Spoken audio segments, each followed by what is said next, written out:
केंद्र सरकार ने सैलरी के नियमों में कुछ बड़े बदलाव किए हैं, जिससे आपकी टेक होम सैलरी कम हो जाएगी। नौकरी पेशा लोगों के लिए देश में अभी तक 29 श्रम कानून थे। केंद्र सरकार ने बदलाव करते हुए इनकी संख्या 29 से सिर्फ 4 कर दी है। ये कानून है व्यावसायिक सुरक्षा कानून, स्वास्थ्य और कार्य की स्थितियां, औद्योगिक संबंध और सामाजिक सुरक्षा का कानून। 1 अप्रैल से नए कानून लागू हो जाएंगे और 1 मई की सैलरी पर इनका असर भी दिखना शुरू हो जाएगा।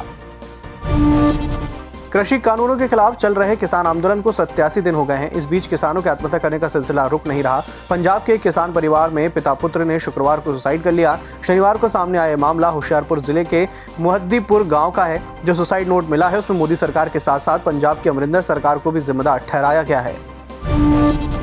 कांग्रेस महासचिव और उत्तर प्रदेश की प्रभारी प्रियंका गांधी आज मुजफ्फरनगर पहुंची। किसान महापंचायत को संबोधित करते हुए प्रियंका गांधी ने मोदी सरकार पर निशाना साधा। प्रियंका गांधी ने कहा कि हर नेता को एहसास होना चाहिए कि जनता उस पर एहसान करती है। मुझे इसका पूरा एहसास है। प्रियंका गांधी ने कहा कि दिल्ली बॉर्डर पर प्रदर्शन करने वाले किसानों का अपमान किया गया। प्रधानमंत्री नरेंद्र मोदी ने नीति आयोग की गवर्निंग काउंसिल की छठी बैठक में कहा कि भारत में व्यापार करना आसान बनाने और आर्थिक विकास को बढ़ावा देने के लिए केंद्र और राज्यों को मिलकर काम करने की आवश्यकता है। वीडियो कॉन्फ्रेंसिंग के जरिए हुई बैठक में उन्होंने कहा कि निजी क्षेत्र को सरकार के आत्मनिर्भर भारत के कार्यक्रम का हिस्सा बनने का पूरा अवसर दिया जाना चाहिए। उन्होंने कहा कि केंद्रीय बजट को लेकर सकारात्मक प्रतिक्रिया बताती है कि देश तेजी से विकास के पथ पर आगे बढ़ना चाहता है।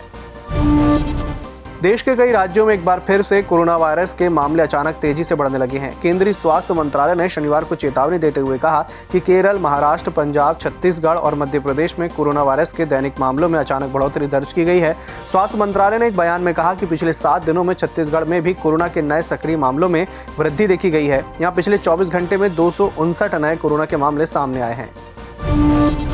अयोध्या में बन रहे राम मंदिर के लिए अब सपा संरक्षक मुलायम सिंह के परिवार से भी चंदा गया है। मुलायम की छोटी बहू अपर्णा यादव ने 11 लाख रुपए का चंदा दिया है। अपर्णा ने यह भी कहा कि वह बीते समय में अपने परिवार के द्वारा अंजाम दिए कामों के लिए जिम्मेदार नहीं है। भाजपा ज्वाइन करने जा रहे मेट्रोमैन के नाम से मशहूर ई श्रीधरन ने लव जिहाद को लेकर बयान दिया है। उन्होंने लव जिहाद के मामले में कहा कि वह भी लव जिहाद के खिलाफ हैं, क्योंकि हिंदू लड़कियों को बरगलाया जा रहा है। लद्दाख की गलवान वैली में अपने नवाचारों के लिए जाने जाने वाले सोनम वांगचुक ने सेना के जवानों के लिए एक ऐसा टेंट बनाया है जिसमें हमेशा 15 से 20 डिग्री सेल्सियस तापमान रहेगा, भले ही बाहर -20 डिग्री सेल्सियस वाली ठंड क्यों ना हो। बलूचिस्तान में आतंकियों ने हमला किया है जिसमें कम से कम 5 पाकिस्तानी सैनिकों की मौत हो गई है और 2 घायल हो गए हैं। प्राप्त खबर के अनुसार संदिग्ध आतंकियों ने बलूचिस्तान प्रांत के 2 अलग-अलग इलाकों में रिमोट से संचालित बम विस्फोट कर हमला बोला। इस हमले में फ्रंटियर कॉर्प्स को निशाना बनाया गया है। इंडियन प्रीमियर लीग का 14वां सीजन कोरोना के बीच भारत में ही होगा। पिछला टूर्नामेंट यूएई में सितंबर-नवंबर के बीच कराया गया था। इस बार सभी ग्रुप स्टेज के मुकाबले मुंबई के 3 स्टेडियम में हो सकते हैं। वहीं नॉकआउट मैच अहमदाबाद के मोटेरा स्टेडियम में हो सकता है। यह बात दिल्ली कैपिटल के को-ऑनर पार्थ जिंदल ने कही है।